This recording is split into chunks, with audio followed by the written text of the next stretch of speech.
All right, this is what the process that we're making. I made these in 1998. Made a bunch of them for our group at Oak Grove Assembly, and now we're making some for Ozark Assembly. We're gonna make about 18 of them or so, and they're souvenirs for Pow Wow. All right. Quite often there are people who are always asking about how to trace a bitmap, and if you use this trace feature in here, and for the biggest part, I've kind of learned after 4 years that it's not necessarily the best way of doing this to tell it to trace, because you get so much garbage that comes into it. The easiest way that I've found to do this is to simply outline it. What you want to do is just take a picture of it. I put this in a flatbed scanner. It's basically 16 inches across here, and it's about 2¼ inches wide. And I just made a box that's basically that this will fit into once it's turned. But right now, we won't pay attention to that. But right now, all this is just a grayscale image. It seems to be easier to do that. And whenever you're importing that and you're filtering it, it gives you an option of setting your screen, your shading on your screen. And this one right here, you can take this right here, and let me click on that. You can make that appear more so, and sometimes that's easier to draw around it or not. So anyway, this is just your bitmap fading. So I like to get it to the point where I can get a pretty good edge on it, but not too much to make it to where it's fuzzy on what you want to do. So sometimes you'll turn it down just to give you a nice clear look. And like I said, if you go to picking these colors, this thing will all fill in, and you have many vectors in there that it's not all that defined. So what I'm going to do is I'm going to outline around this thing, and we're going to just draw freehand with the freehand sketch tool, and that way we can take this thing right here and sketch away with it. So this is the freehand drawing tool I'm looking at here. I don't know why I was clicking on that other one. But anyway, it's very simple to do. You basically just start off with, for example, it's just this one little part that I'm wanting to draw in. And so what I'm going to do is just draw a line, and I'm dragging my mouse, and I'm just following that edge up to where the pick is. And then when I clicked off of it, it basically just left the line in there. So if I want to pick up again on that hole right there, then I basically just click and go around it, and kind of like one of these things where sometimes I'll click off of it, but don't worry about so much about it. Just draw it. And what we're going to do is we'll go back and clean up the nodes on it, make it smooth it out. And it's so much easier to do it this way because you just have so many vectors in there that you know how to clean out. So, I'm just drawing it really fast. And, we'll basically clean it up a little bit, go down here to the end. And I'm doing a lousy job of cutting this thing, but I'm going to just show you what I'm talking about here and down here. So, basically we've got this, that's just rough, and we're just going to close that for right now. And we've got a whole bunch of open vectors that are not even close to it, whatever they're doing. And so, this is where you zoom in on it. You start making your ends meet. And for example, right here and right here, you can just close this vector with a straight line, join close with a line, and it'll close that vector there. And then right here, you can click on that one and that one, holding shift key, and then join close with a smooth curve, and it'll put a curve in there like that. And then we're going to go up to this point up here and close up that one right there with a line. So we'll click on that one, and we'll just join close the vectors with a line. And so basically close both of those up, and then we'll click on this one, and we'll close that with a line. And so there we go there. And then we're going to zoom on the whole thing there. We've got a little bit of business going on right down here. Let's go ahead and close this one. Click on that one, and then this one here. We'll close that with a line. Or I'll tell you what, let's just move that down a little bit.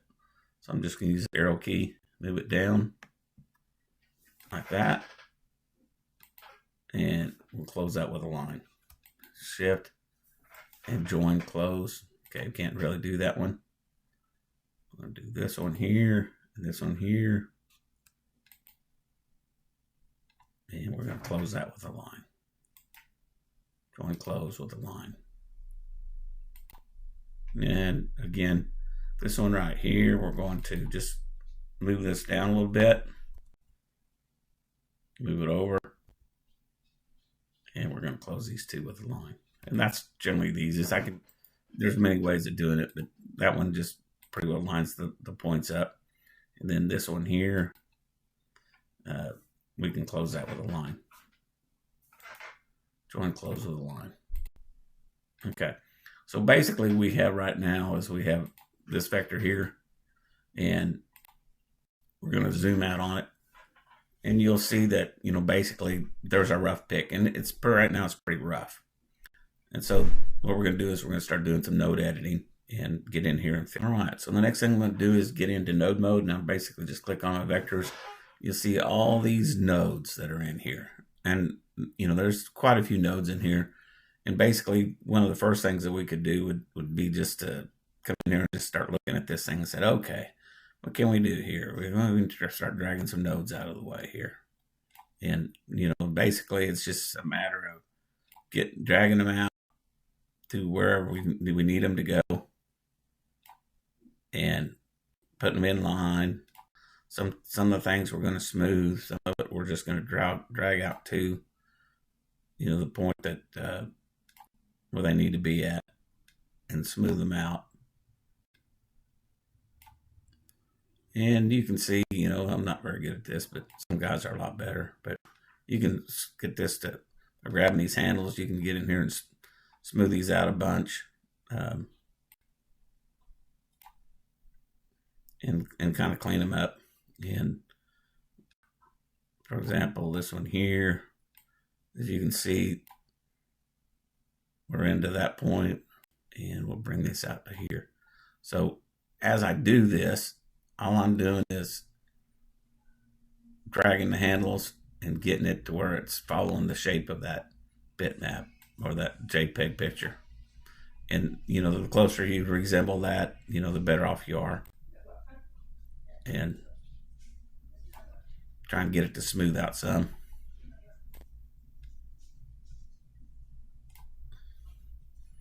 And, it's just a matter of basically doing that.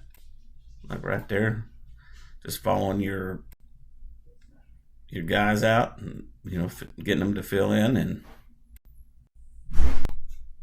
getting your handles to fill in. And of course, the farther you zoom in, the better off control you have. And sometimes it's just a matter of nudging a node over, or taking the back end of it off of there.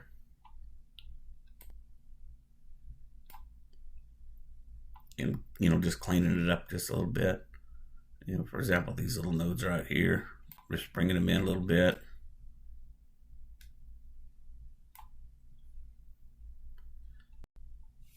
So you look at that, and once we get done here, we'll kind of zoom in and look at it, and follow in some of the things like right here.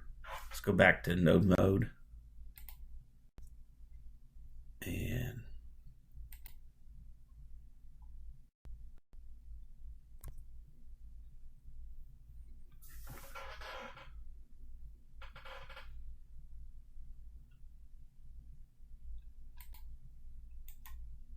all right, I was stuck in mode there. I wasn't sure what I was doing here.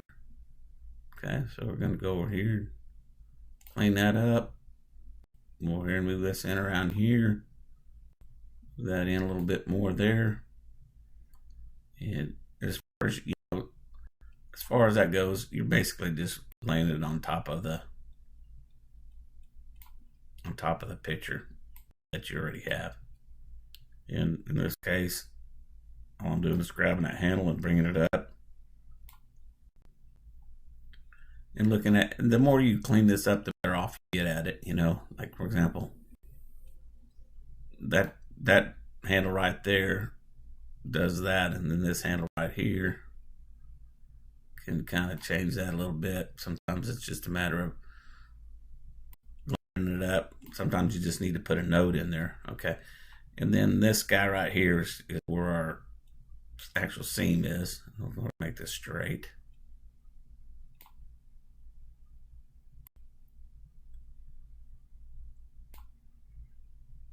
And move this in a little bit where that gets straighter. Bring this in a little bit. Actually follow some of the content. This is something that we want it to be a bit straighter, so when it's doing its thing. And then this one here, if you want that to fill in there, you can go like that, clean that up. So anyway, I'm going to go ahead and go through here and clean this up. All right, I've cleaned this up some, and now what I'm going to do is I'm just going to get rid of this bitmap that's in here. I'm just hitting the delete key, and basically it's gone. So all I have left is just the pick, and this is on the one layer. Of course, the bitmap layer is over here on this other side. I could have clicked edit, undo, and just left that on there, and then just turned off the bitmap layer, which is probably the safest thing to do. So if I ever wanted it, I could come back to it. Anyway, so there we are with this one layer, and that's our pickaxe to that point. And I'm going to rotate this to the point where it fits inside this box. And so let's get that done right now. First off, let's look here. You might have a little overlap. No. Okay. All right. So I'm going to go ahead and get this to fit inside this box. And the way I'm doing that is just simply rotating it. So I'm going to double click on it again.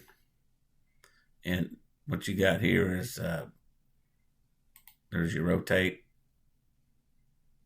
And what we're going to do is grab this thing right here and get the little circle to rotate. And we're just going to try and get it at basically that degree point there. And I'm using my arrow keys and I'm moving it over here to my box. And I'm going to bring it down just a hair to where it fits inside the box. And then I want it to go over just a little bit more to where I've just got my tilt just about right. I wanted this dimension here to be pretty close, and that one pretty close. I can look in there and see where I've got it. I'm going to move the whole thing this way. Get that edge right there that's straight. And then my box is just a little bit inside there. So that's basically telling me that I'm pretty good on it. My outside box is right at 16 inches. And then corner to corner. So, you know, that's pretty good. The other one is just a straight cut on the handle, which will cut in here. So what I'm going to do is clean these vectors up just a little bit now into that point there. And go with that. And then with my box, I'm in pretty good shape there. So, you know, the only thing that you could do is like cut this out on a piece of material and see what it looks like. It's a little bit flat right here. I probably could add a little bit more tilt, a little more roundness in right here and get rid of this flatness. I think I'll go ahead and do that. So let's go up here in node mode. And I'm going to put a node right here in the middle of this thing, about right here. I'm going to insert a point. I'm going to insert another point right over here. And then I'm going to move this guy right here just a little bit farther up. And then I'm going to smooth this out to this point here. And this one out here just a little bit. Give it just a little bit more of a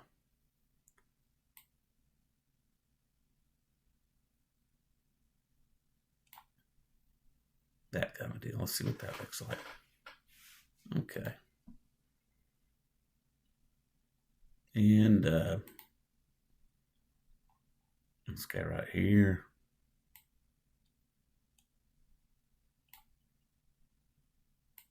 Maybe move them up just a little bit more. Or they're taking some of that flat spot out of there and make them a little more arched. That kind of thing.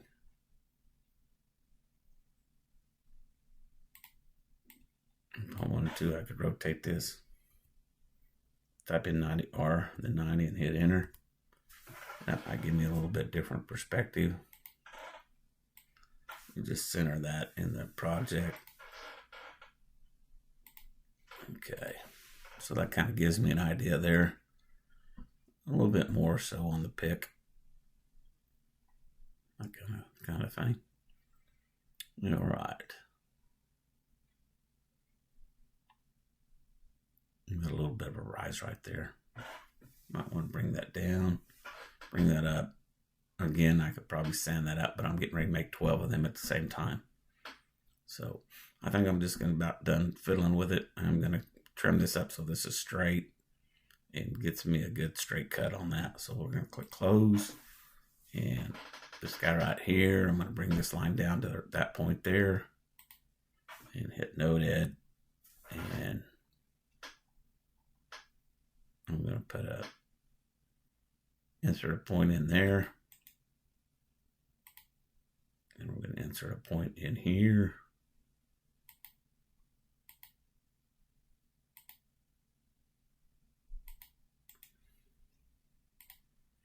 Then we can move these down to right here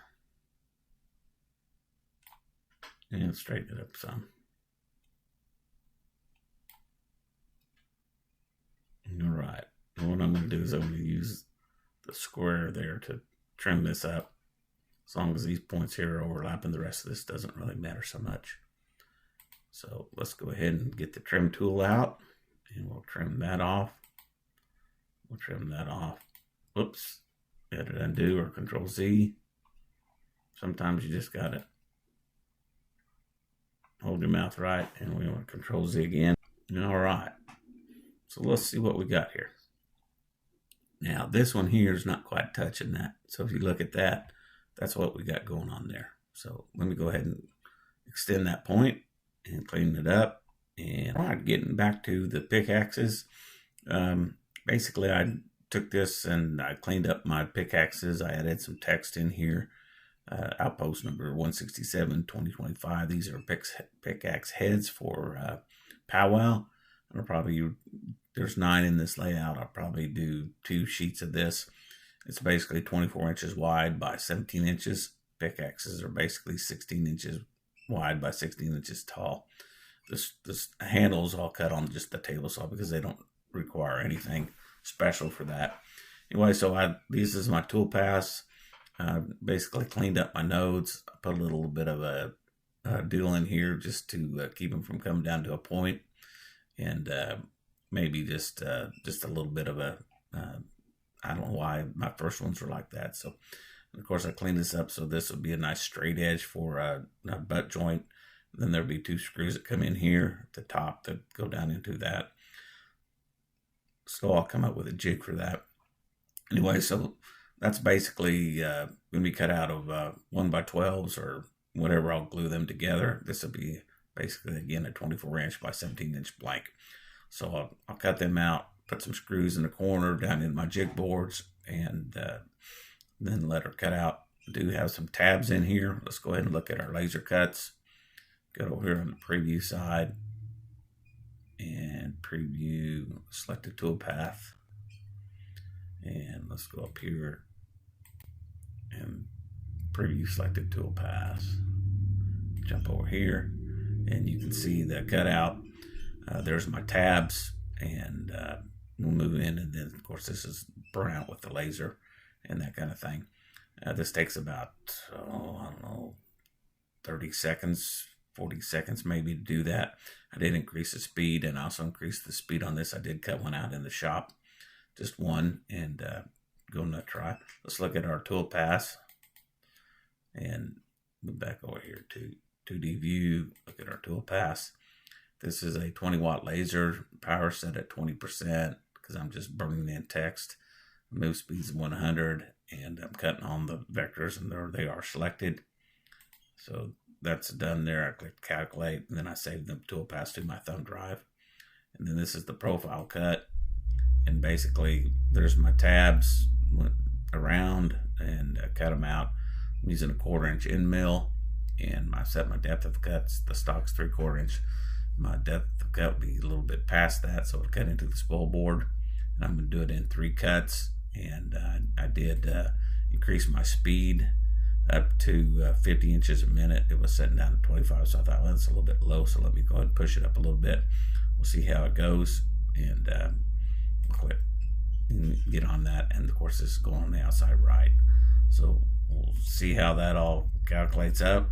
And there we go. And so we're getting set up for this, so this is good. And I did save this to my thumb drive, and I saved it to my desktop, and I have my files in there. So all right, that's the setup. We'll carve this out. This is a Shark 20-watt laser. It's made by Atom Stack, and of course just fits off on the front of the router. And this is a Shark HD510, and it's got air assist on it. And then I've got a 1/4 inch bit laid in there. So as you can see, my spool board gets cut up pretty good, but that's all right. I just replaced them. They're just held down with pin nails, 23 gauge pin nails. And when it gets really rough, I'll flip them over and get double use out of them. And then when they get discarded, I just throw them away. But that's just 1/4 inch Luan. A sheet of it can be had for about $18 now. $18, $19 if you buy them at Menards. This used to be like $11, $12 a sheet a few years back, but yeah, it's kind of up there now. But I just held down with a 23 gauge pin nail, and then every now and then I'll flatten the 2 jig boards. This is MDF, which is bolted to this table with nylon bolts, and then glued on top of that with regular Titebond glue is a piece of particle board, which gives me better holding power for screws and things. And then every now and then I'll come back in here and flatten this, gets all the nails and the screw holes out of it. So if I'm doing a bunch of V-carbon, then I'll flatten it out and get it done. But other than that, it doesn't really matter. So just as long as I can cut into my top. And it holds screws, and I've got some more assortment of brass screws that I use for hold downs. And then I have brass washers that I put in there. And then I use a lot of the cams to hold stuff down. So this system's a good system. It works real well. And of course, I use the hood, traps all the dust inside the box. I don't really have much dust getting out in my shop. It stays in the box, and then it goes out the back through that vacuum port, which goes up to down through the dust deputy, and then vents outside. So biggest part of it drops down in the dust deputy, and then it goes out to the redirect outside. So there we go. All right, a little quick work on a joiner and table saw, and I cut out all that nasty stuff. It was in them boards there for a few little screw holes, and we'll get some glue on there and get these glued up. Here lately, I've been getting in the habit of, whenever I put in my joints together before I put the bar clamps on them, I'll put these spring clamps at the joints on both sides, and it's actually giving me a little bit better alignment. I've got quite a few up, but I'll keep 6 or 8 of them right here. Sometimes I use more. I had them up in a bucket. I didn't use them very often. I found out that they were actually pretty handy to have. It cause it to line up, and I would get pretty good alignment with my boards all the way across. So I kind of like that. And then, of course, I'm a firm believer in wiping off your glue. And even to the point when this really matters, to moving your clamps and, wiping them off.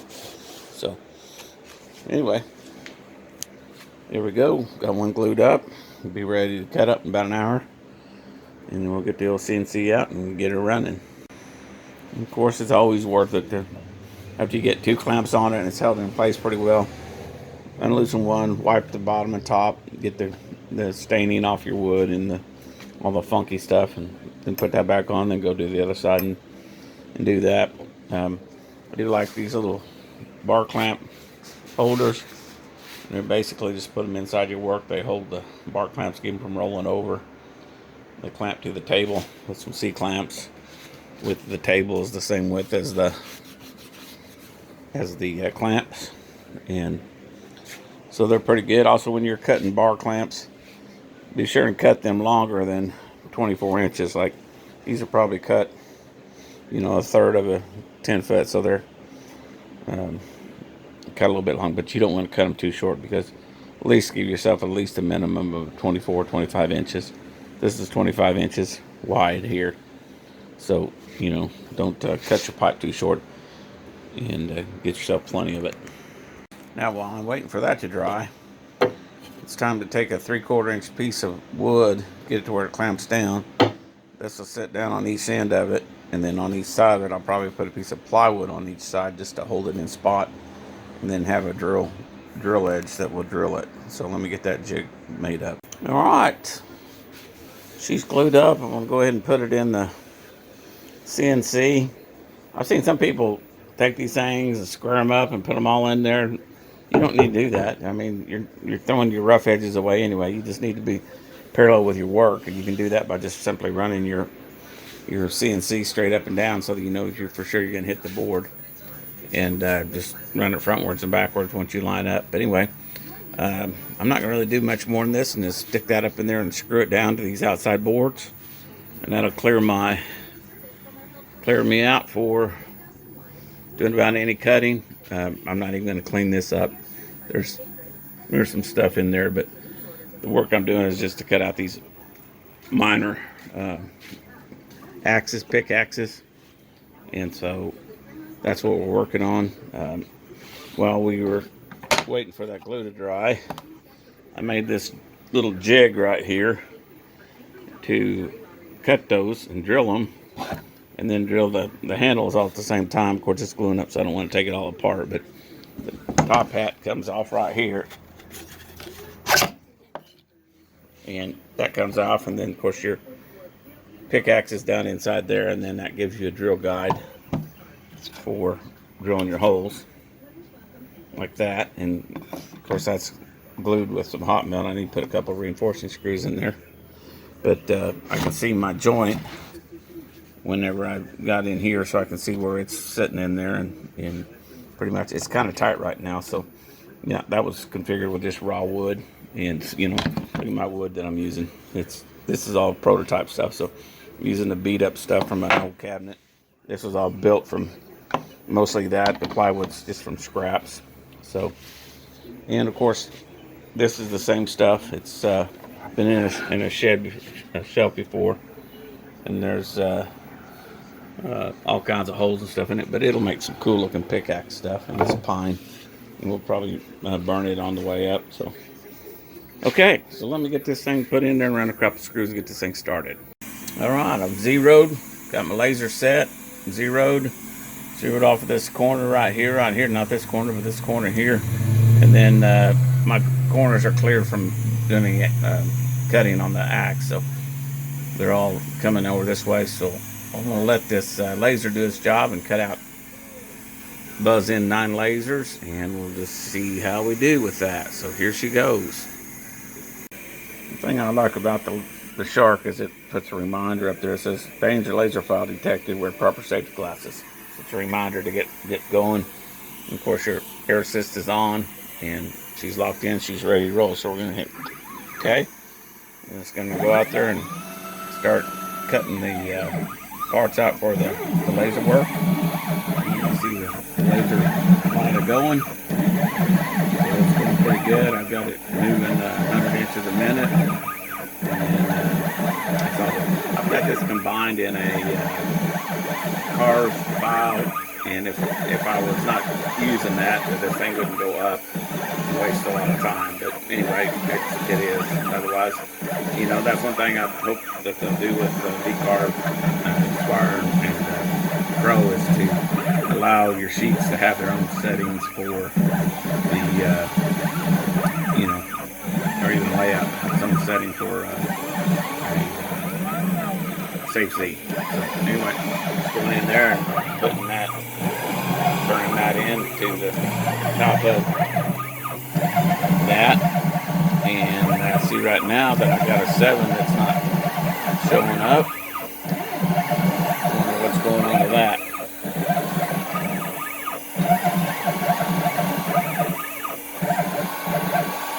And we'll just have to see here. I might have to take that back in and see what the story is. It's kind of funny with stuff. I mean, it looks like it did part of it, and then it quit. So let's see what the next one looks like. What's kind of funny about that 167 worked, this one didn't. So when it gets ready to finish up, I bet it comes over there and finishes that whenever it gets done with the other 9. So we'll find out here in a little bit. Fortunately, that's at the very beginning of the car, so whatever happens, I can do whatever I need to do with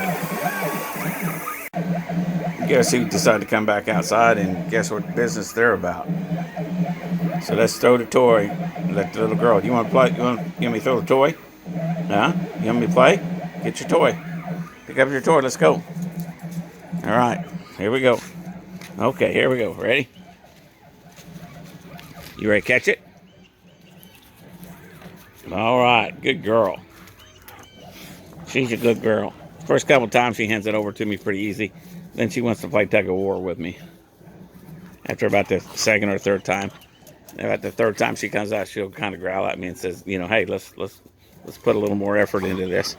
It all depends. See, there we go. That's her. There she's so predictable. Yes, her is. Yeah, ready? Okay, go get it. Of course, I can tell her to drop it, and she'll drop it. So she knows that. There we go. So anyway, she's a sweet girl. All right, drop it. Okay, good girl. Okay, ready? You want to catch it? Good girl. Yeah, she's a good girl. Got my laser glasses on. It's a little bit funky out here with orange laser glasses on. Everything's got a different color. Anyway, we'll get out here and see what's going on. Got a little bit of burning on that laser, 20%. It's I can still smell. It's like you're sitting around a campfire. And of course, it's not producing much smoke, but I went ahead and turned on the vent outside, and we'll take it, pull it right out through there, and head outside with it. So I'm just about done with this. We'll see if it comes back over here and does that side of it. This process to do 9 of these is going to take probably about 5 minutes, and so there we go. Technology is really awesome. Of course, it always takes the whole shop to do, you know, anything. If you're going to do woodworking, it takes the whole shop to get it ready, get it going. There's no one tool in the shop that just all in all. So it takes all the tools to get her done.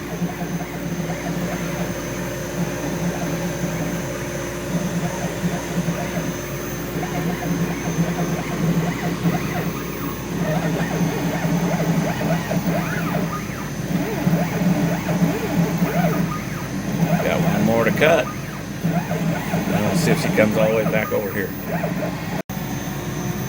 All right, it didn't come back here and burn that, but I just ran it one more time real quick on the 1.6. I think I'll probably just have that burn a little bit on that one and get it to burn it all the same. All right, I'm getting ready to run this. We're cut out 9. I've got the speed up set up twice as fast as I generally will run it. So we'll see what happens here. Gonna go down 1/4 minute.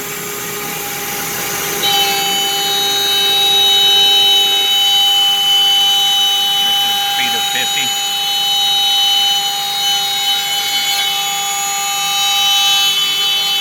Cutting the bottom of the stick out. This is the first time I've run this so fast in a batch group where I'm doing a bunch of them. It's doing a fine job of doing the 50 speed and 1/4 inch deep. So this one, I'll tabs on it.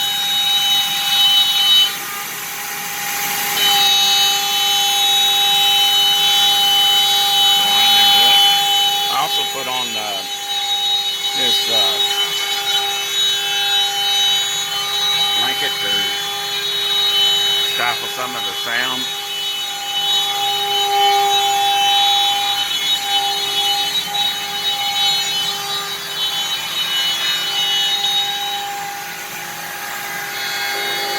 I don't know if it's doing any good or not.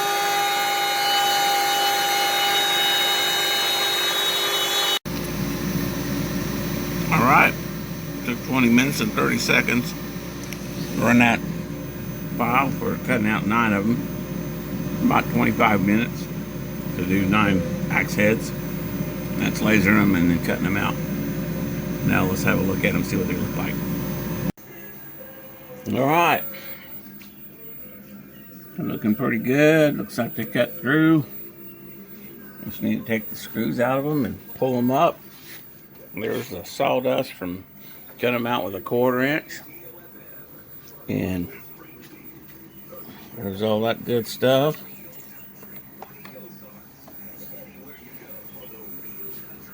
Let's clean it up a little bit, pull it out of there. Alright, there they are. Got tabs on this one side. I think I could probably break them out of there by just simply, popping them like that. And they'll get cleaned up with a router as well. Kind of like that. So that makes it pretty easy to pull them out. And of course that's pine, so pretty easy. Just gotta just route them real quick, and it'll clean up all the edges. And good shape. Those tabs did a good job of holding them in. I just had 3 of them on there, so 3 1/8 inch tabs. So this piece here was got a little more aggressive with the piece there. It's a little wider than I thought it was. So see right there, it didn't quite get cut through it. So, but we'll get her out of there. She'll come out. All right. And that's the deal there. All I did is lightly sanded the 2 sides of it, and of course drilled the hole with down through there with the bit, and then got it ready. This is almost drilled all the way through, not quite in there. And then I hit it with a 3/8 inch bit to allow room for the screws to go in, and they'll come into the handle about and almost 1.5 inches, so that ought to be a good support there. This is the jig. It basically fits over. Just put your deal in there with the logo up. Make sure that that's in and that's in. Put this over the top of it, and it needs to fit. This needs to be in there. That needs to be in there. So they need to fit. And then you just take your drill and go through this piece of maple. It has a guide block, and it'll drill straight into those pieces there. You make a nice set of holes. And again, this is a piece of maple, so it's a little harder than just softwood. Wouldn't last very long, but the maple or walnut or oak will last a little bit longer. Anyway, so that's that. And then once you get it drilled, pull that out, and you can drill it with a stop bit. Put that in there like that. Hit that real quick, and then it's ready to roll. And then you can, once you get your pieces together, and of course this is all scrap. Pretty much this is the prototype. I did have an old split that split up in there, so I put my 2 deals on there. Now I'll take that over and put a round over bit on it and round it up, and it'll come out nice looking. So, and of course, the old handle, it's got screws in it from an old workbench. So, but anyway, they'll come out really nice. And if you want to, you can take a flame torch and torch them up, and then throw a little paste wax on them. So, anyway, that's the jig. And this side right here, the handle goes in here. And once you get those all drilled out, you set that aside. You put your bracket back in there, or your deal back in there, and then you slip this in, your 1 3/8 board in here. Comes in there. There's a gap there that you can see. There's a gap on the bottom. And that butts up with the bottom of this. You line it up. There's a little bit of play because wood moves. So if you make it really tight, then you're just fighting it all the time. So anyway, so that'll line up to that 2 sides there. And then you drill it and use some of these self tappers. Give it about a 3/4 inch hole, 3/4 inch down straight, and then it's got the blade on the side of it that will cut. So you don't hear where the sun's not coming into it. Anyway, it's got a little bit of a cutting angle. There's the deck screw, and that will be that. So all I'm waiting on is some wood, and we'll get this thing going. If it goes much longer, I'll just go up Lowe's and pick up some. So anyway, that's the project. They're coming out fine. Every one of them is exactly the same, and the jig took me an hour and a half to make. But once you use a jig, everything, it's worth it when you go looking at it from the long run. So there we go.